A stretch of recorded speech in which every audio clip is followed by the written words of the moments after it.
Hello, are you interested in the most recent research and counterintuitive approaches to sustainable thinking that go beyond stock standard change management training? Do you want to know more about wellbeing-centered approaches that build trust and buffer the loss that occurs through change? Well, stay tuned to hear more. I'm Lisa Moore, President of the Greater Dandenong Chamber of Commerce. The Chamber is a member-based association. Our directions and our goals are led by business excellence and member need. We advocate, facilitate, collaborate, and promote businesses in the Greater Dandenong region. Plus, we have lots of loyal followers there and beyond. Today, our facilitator is Michele Tocci, one of Chisolm Institute's leading workplace trainers, specialising in leadership, management, human behaviour, and emotional intelligence. With more than 25 years of coaching, training, and marketing experience, Michele is passionate about supporting the growth of leaders and teams, both professionally and personally. Michele is an NLP practitioner, DISC certified trainer, workplace motivator, and emotional quotient assessor. Plus, she's published her first book, Time to Create a Better Life. Now presenting Creative Positive Change, here is Michele Tocci. Change. Fascinating, isn't it, really? It's certainly a topical time to discuss change, and we're living in a very fluid and flexible changing environment. At the moment, really the only constant is change. So I recently listened to the Dare to Lead podcast where Brene Brown was interviewing Jim Collins. Jim's the author of the book Good to Great, which many of you would have heard of, and he's just released another book called Beyond Entrepreneurship 2.0. And in it, the book, he quotes historian Edward T. O'Donnell, and this is what was said. History is the study of surprises. We're living history, surprise after surprise after surprise. And just when we think we've had all the big surprises for a while, along comes another one. In the first 2 decades of the 21st century have taught us anything, it's that uncertainty is chronic, instability is permanent, disruption is common, and we can neither predict or govern events. There will be no new normal. There'll only be a continuous series of not normal episodes that defy prediction and are unforeseen by most of us until they happen. And that's the end of the quote. Amazing quote, isn't it? And so real for what's happening in our world at the moment. So it's really telling us that life is about constant change. And I don't know about you, but something I've noticed in the pandemic from a business perspective is that some businesses tended to ask one of 2 questions.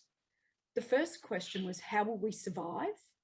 Which tended to relate to almost a scared mentality or a fixed mindset. The other was, how can we adapt? They saw opportunity that was exciting and had potentially a growth mindset driving them.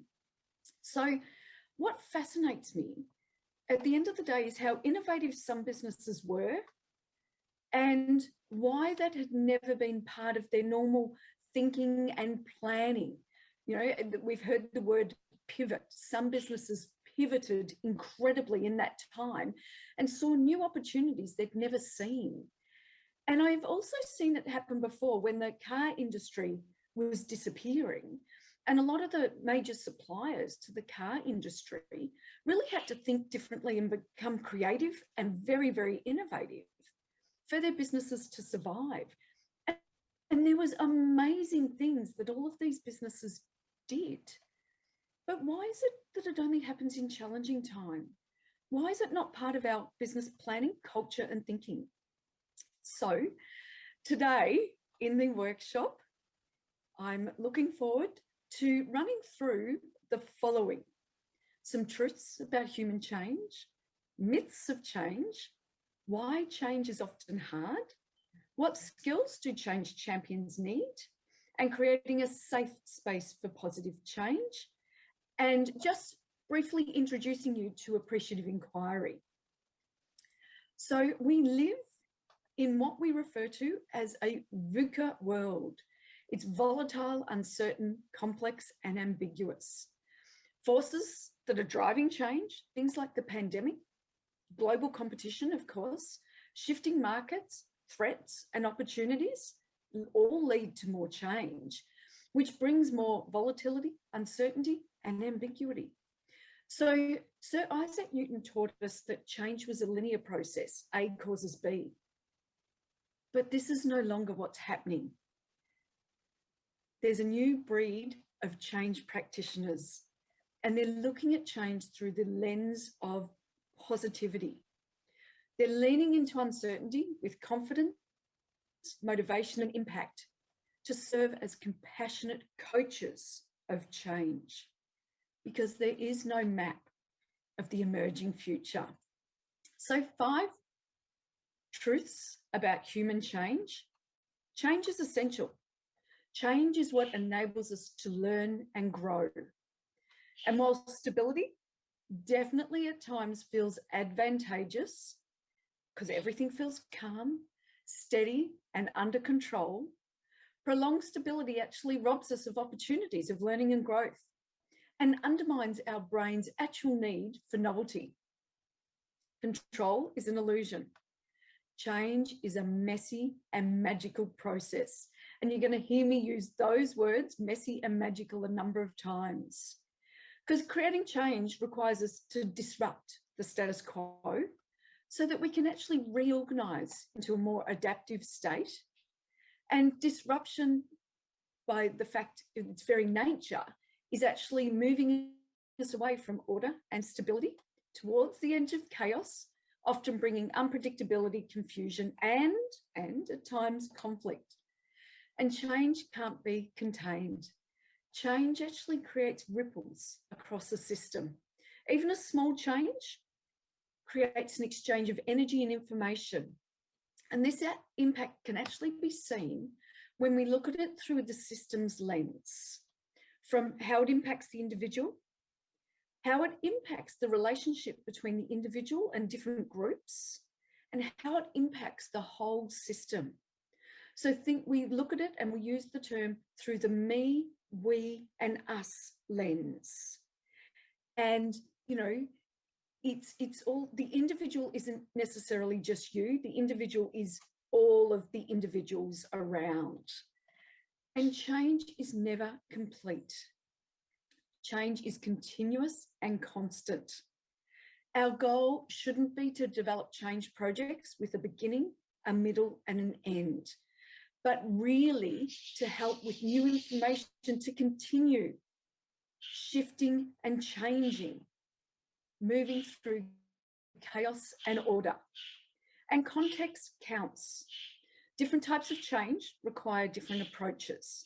So technical problems can absolutely have a clear fix through authority, expertise and process, and can benefit from what we refer to as a command and control approach to change. But complex challenges produce different opinions. They require time, experiment, discoveries, adjustments, and absolutely benefit from a more collaborative, invite and inquire approach to change. Communicate and collaborate together. So 5 truths around positive change. Positive change helps us to grow towards the positive, about what's possible. So it's about helping people to see old things in new ways, new relationships, new data, new ways of integrating and working together. Positive change improves our confidence to navigate and thrive in the mess and the magic. It's about creating a safe space so we can be more open and curious, where we're learning to struggle well, that we're comfortable with chaos and uncertainty, and we let go of the myth that prediction and control are possible. And if last year's taught us anything, it's certainly about control being, possible. And positive change makes the invisible visible.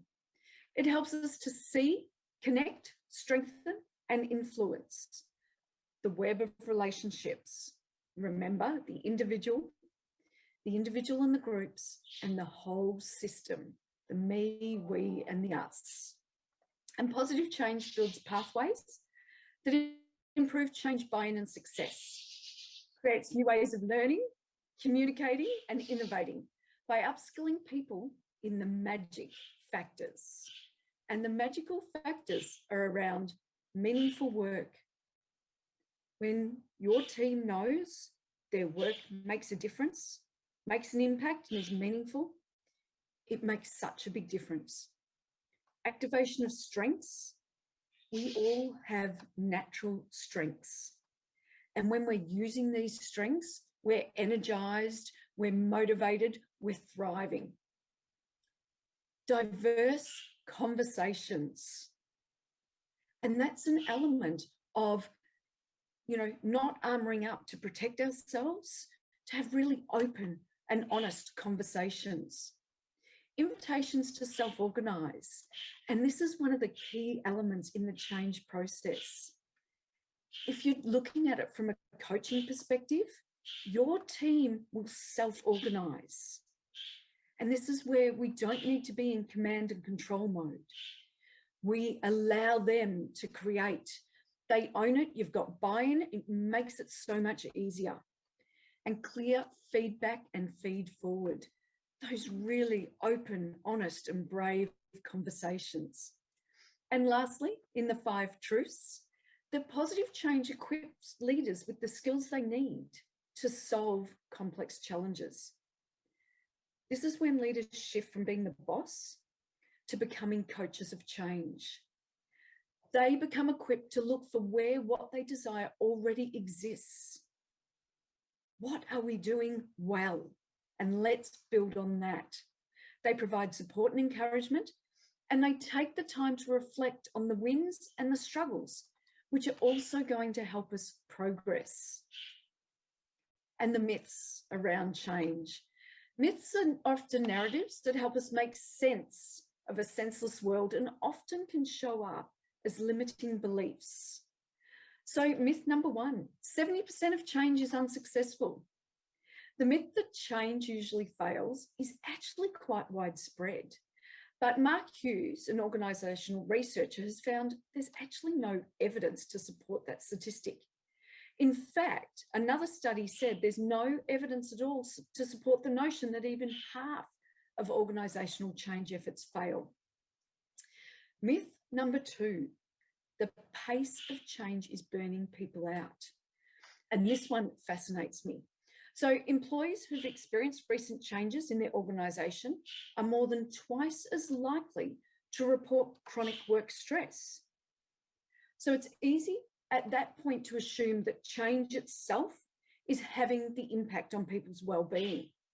However, what we found is the amount of individual or organisational change people experience made no statistical significant difference to their well-being. What did? What impacted people's well-being? It was to do with the leadership change approach. So going back to those magic factors, when change is meaningful, strengths focus, allows people to self-organise around their strengths and their talents, staff are likely to thrive in change. Myth number 3, leaders need to create and communicate a change vision. So John Cotter, who was a Harvard professor, has often been cited because he recommended that leaders begin by creating a burning platform, forming a powerful coalition, creating a vision for change, and communicating that vision for change in order to be successful. That was in 1988.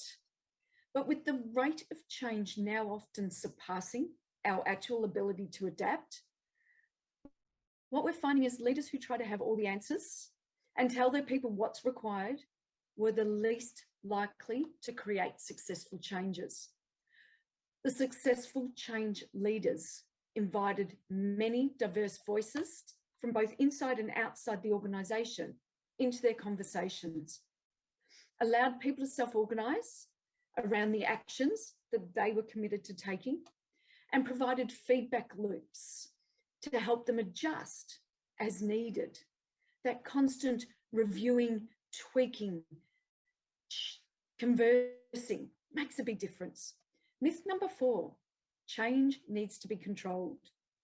In a world filled with unpredictability and uncertainty, the actual illusion that we control a system by imposing rigid structures, detailed plans, and promises of rewards or threats of punishment can be appealing. But research tells us it drains a system of its vitality. Instead, when we replace complex controls with the shared vision and values, we encourage lively, independent action that benefits everyone.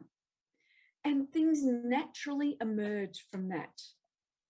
And the last of the myths, myth number 5, change is successful when outcomes endure. Creating change that sticks is often the measure of success for many change projects. However, in the world we live, where change is just constant, having a change that sticks may mean your change is very quickly outdated. So we need to be flexible and continuously improving and realize that most of our changes never get to the end of change. So why is change often hard for so many of us? Well, the reality is all change brings a feeling of loss. The negativity many of us experience presents challenges because our brains are actually wired to defend us from any source of threat. So it makes it very natural for us to feel defensive or withdraw when someone reacts to our hopes, ideas, or actions, especially with cynicism. And I think if we take this mindset, if we start embracing the cynics, because what we've got to realize, they're not resisting the change, they're resisting the loss.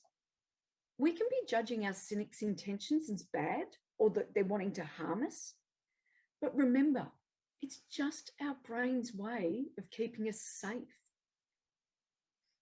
And few people wake up each morning with the intention of coming to work and being difficult or resistant. Most of us come to work to do good things with good people, to have a real impact. So we need to develop the habit and encourage our brain to get curious. So here's a few ways to go about it. Embrace a mindset of compassion. Stay out of judgment and reach for curiosity. We can grow with a greater understanding. Practice powerful, powerless conversations. Put aside the need to be all-knowing and instead, by removing the authority from both our speech and our body language, by asking questions rather than giving answers, we can actually better connect with everyone in authentic ways. And asking generative questions. Questions work to build and create. They help us to see old things in new ways. They can disrupt our current beliefs. They can allow others to actually be more open, vulnerable, and connected with each other. Because we see things as we are, not as they are. Our life experience, whether it's our education, culture, gender, religion, work, values, beliefs, the rules we run by, that's just a reflection of us. And let's ask ourselves some questions around change. Do we think change is simple and linear? Is change just a matter of willpower? Do we think people really can't actually change? Do we feel like change is hard? Do we think change is full of ease and grace? Perhaps it's time to stop and ask yourself some questions about how you personally approach change. So systems thinker Meg Wheatley cautions, if we believe there's no order except that imposed by the leader, that there's no self-regulation except that dictated by policies, If we actually believe that responsible leaders must have their hands in everything, controlling every decision, person and moment, then we can't actually hope for anything except that which we already have. However, Dr. Peggy Holman suggests if we embrace the complexity, the disruption, the messiness that an emergent process entails as simply the natural way of change, it's going to support us. Change often involves dancing between opposing viewpoints. And this is where the concept of polarity thinking was introduced. Because often with change, we think of one or the other. But polarity is having both sides at once, balancing them in a way that's responsive to their needs.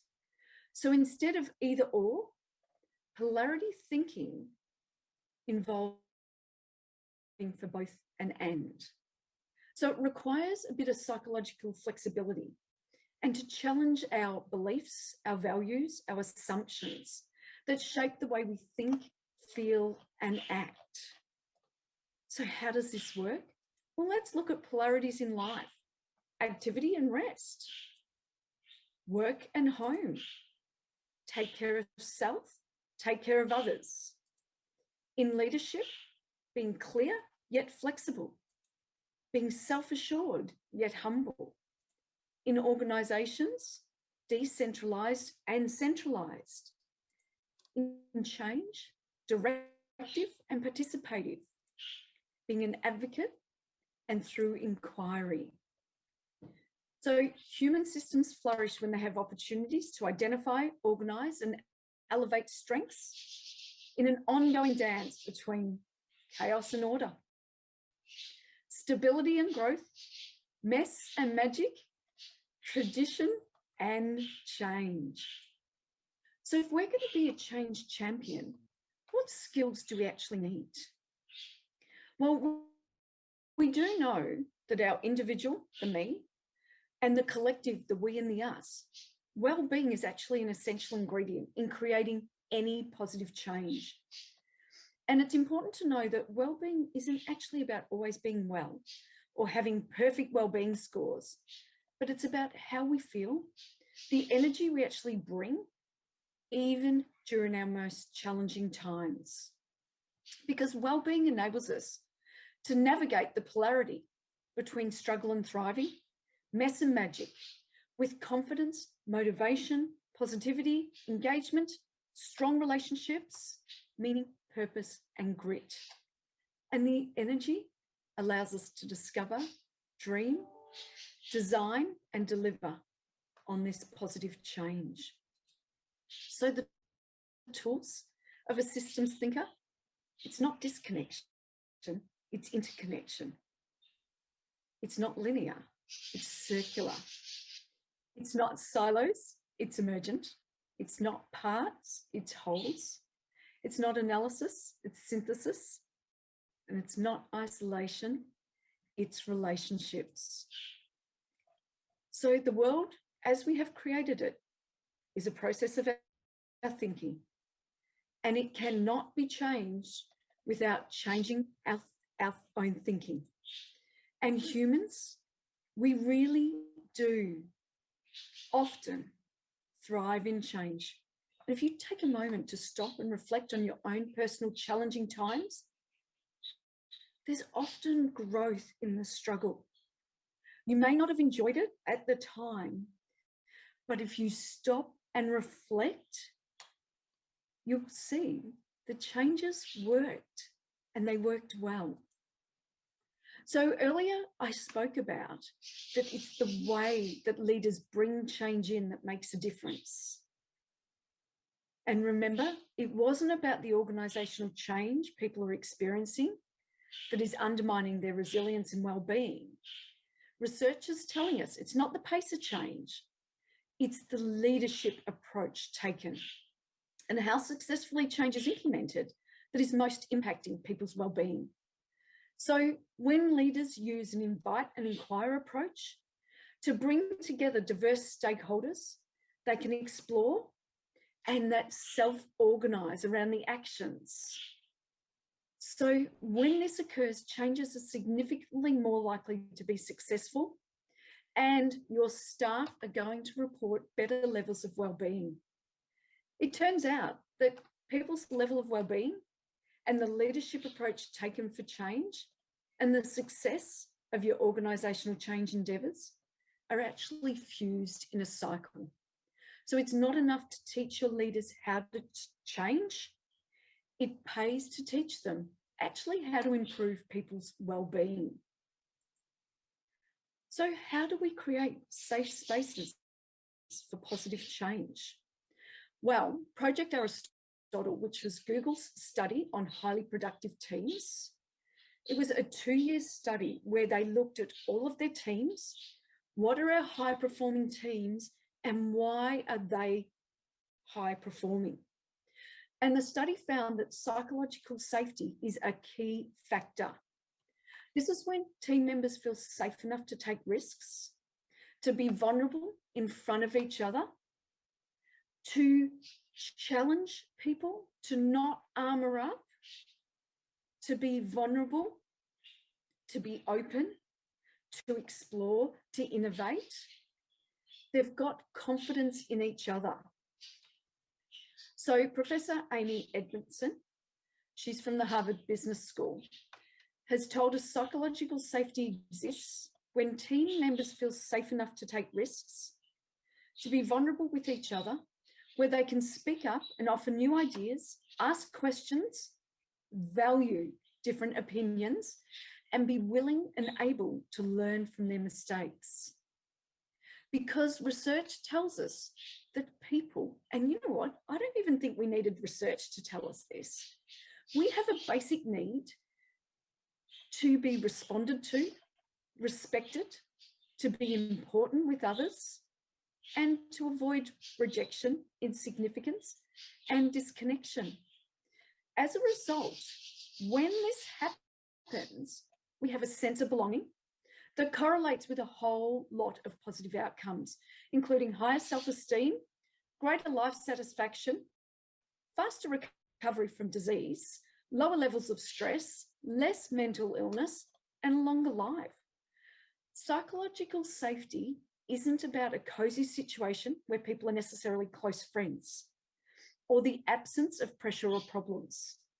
Psychological safety ensures that we're not getting stuck on the hump of politeness, undermining others' hard work, that people are willing to listen to each other, to be sensitive to others' emotions and needs, to have honest conversations, to push back and challenge where appropriate, rather than blaming, shaming, or ignoring each other.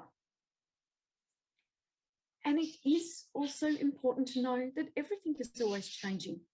Whether it's a big disruption like the global pandemic, the cycles of day and night, your heart beating in your chest, change is always happening in systems and ecosystems that have inherent cycles of birth, death, and new life. And Simon Sinek, with his Golden Circles model, argues that innovators who start with the why they are doing what they're doing to identify the purpose or core belief are much more effective at what they do. So when we're looking for creative change, we start with the why, and we then have the who, now, and what in our ever-changing system. And we cycle around and around and around that system with curiosity, flexibility, and agility as we navigate both smooth and rugged change. So we start and stay with our why. Why are we doing what we're doing? Our why questions are defining our intentions, and they're setting the stage for what's possible. Our who questions define the relationship. We ask, who are the stakeholders? Who are the other change leaders? Who has the authority, the resources, and the information necessary? So when we're talking about the who, and we say get many people involved, I want to share with you an example. This was an Appreciative Inquiry Summit, and summits are big, okay? It was 250 people from the US dairy industry. And this is the collective group they had involved. They had humble dairy farmers, corporate suits from the milk retailers, truck drivers, public servants, industry consultants, environmental activists, data drive academics, and some students. What a collective number of voices to hear from, who are challenging each other. That's why we need a safe environment. That's why we need to be open and listening. And it's when we all get together like that, it can be really messy, but it becomes incredibly magical at the end of the day, when everyone's voices are heard and accounted for. And our how. So our how questions enable us to continuously design and deploy the right actions. We get to explore, experiment, and use our feed-forward loops to find the pathways. And then the what. So this is where a lot of people start with the what. It's not our first step at all. The what is about, what are we going to do? So change is and occurs much more successfully when people are given the freedom to self-organize around the actions. So our what questions help us discover and dream what we can create together. What's worked well in the past?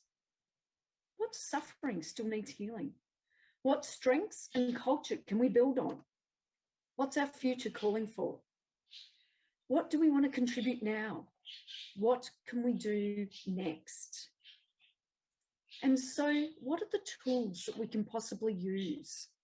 Because a tool is only ever as good as the hand that wields it. So imagine handing a hammer to a practiced carpenter or craftsman, or handing that same hammer to your 10-year-old self. It's going to result in very, very different outcomes. And if the only tool you have is a hammer, you tend to see everything as a nail. This is why we need to think about the change tools. So up on the screen now is your toolbox of tools that you can possibly use. There are so many resources out there that are available. It's about picking up the right tool for the change that you want. So we need to think about the hands that are wielding our positive change tools. Do they belong to someone who's going to be able to create the safe space you hope for? Are they going to make sure the experience is going to help your team thrive? Are they using the tools that are going to bring out the best in everyone? And so this is where I'm just going to introduce one of the tools for you, Appreciative Inquiry. And Appreciative Inquiry can be used in so many forms. We can use it in a one-on-one coaching conversation. We can have a team come together. We can have a workshop, or we can have a summit where you can, have well over 200 people. It's the same structure, process, and questions that can be used. The difference is when there's more diversity, more voices, there's more ideas. So always, we need to define our topic, okay? Starting with an intentional topic is crucial because all the systems are going to move in the direction of what we most deeply and passionately are talking about and asking questions about. The topic that we select becomes our agenda for learning, knowing, sharing, and taking action. It's setting the stage. So we use a little tool called Name It, Flip It, and Frame It. So we name our problem. What's the problem we want to solve? Is it low morale? Is it bullying, for example? That's what we want to remove or reduce. And then we flip it because we want to look what's the positive. So, you know, if it was low morale, flipping it, we want higher morale. If it's bullying, we want to feel safe together. And then we frame it up. When we're framing it up, we're kind of thinking along the lines of a newspaper headline. Okay, what would be the positive impact if this flip occurred? So, you know, from high morale, it may be teams that are thriving. From our feeling safe together, it's the art of kind conversations. So we've taken our problem, we've flipped it to look at it from a strength, and then we've framed it up, which is going to energize, excite, and empower everyone involved. Because very great change starts from small conversations held among people who care. And appreciative inquiry is based on the assumption that every system possesses strengths.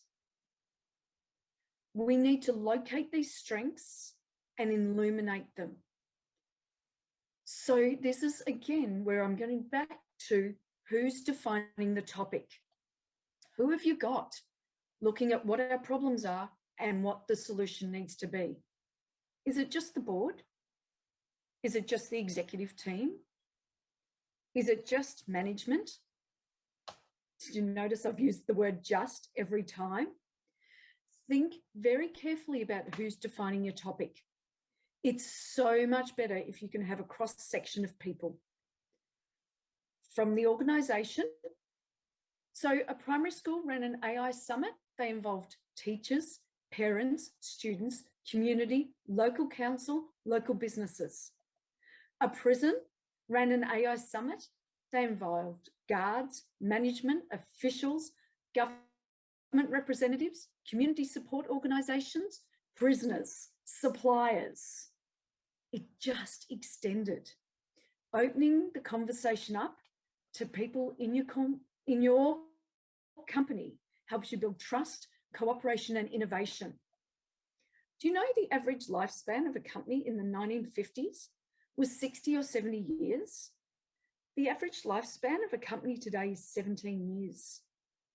And that is because we can be fixed in our thinking, short term in our thinking. We're just not listening. And just a small number of people are driving the direction of the business.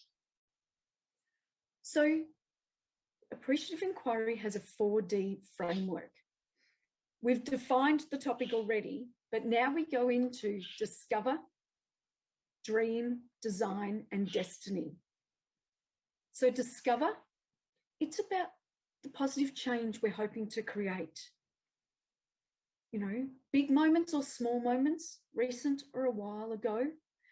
Listen carefully to people and identify what's worked well previously. Dream, it's about the hopes, whether it's big hopes or small hopes, long-term or short-term, and be very aware of the language that we're using. Researchers have found that although the words we use may vary, what we find personally meaningful is quite universal. So things like, if this positive change went as well as it possibly could, what would success look like for us? And then design, ideas on how we're going to make it happen. Allowing people to be heard, respected, and valued means we can start to co-create together. So we can see a whole lot of different pathways. And destiny is our next steps that we're taking to have ownership. So the questions we're crafting are going to be important. Okay, our questions can really have an influence on our energy, the change, and our growth. When we ask questions that help us build on what's working, we make it possible for people to uncover our strengths, the hopes. We find willingness and motivation to take ownership of the changes that are going to occur. Appreciative inquiry is about seeing old things in new ways and finding opportunities. It's asking questions so we can build on what already works for us. So we need to absolutely craft questions. In the discover area, questions like, tell me about your best. Tell me about your best experience of a high-performing team. What were you doing? What made this possible? What's been your proudest? What's been your proudest moment in a team? When did this occur? What kind of choices were you making? What made this possible? What strengths and resources were you using? Tell me about your most surprising. Something like, tell me about your most surprising connection with someone at work. Who were you connecting with? How did this connection occur? What was so surprising about it for you? And what about our dream questions? They're helping us uncover possibilities by asking what might be possible. Things around, if everything went as well as it could. So something like, based on what we've just discovered, if everything went as well as it could over the next 3 months, what would your high-functioning team look like? What would you be doing more of? What difference would this make? What would you like to see more of? For example, what would you like to see more of when it comes to creating better connections at work? Why does this matter? What impact do you think that would have? What's your greatest hope? What's your greatest hope when it comes to thriving more at work? What might be different about how your days unfold? What could you achieve as a result? Can you hear the power in those questions? And it just allows people to open up. We go on in a similar manner with our design questions. And then, of course, our deploy questions are about where do we start and what steps do we need to take. So all of this change, it starts with conversations. We need to listen actively and deeply. We need to listen with purpose. We need to reflect, paraphrase, summarize, and continuously ask questions. And remember, our words create worlds. Be very, very aware of the words you're using.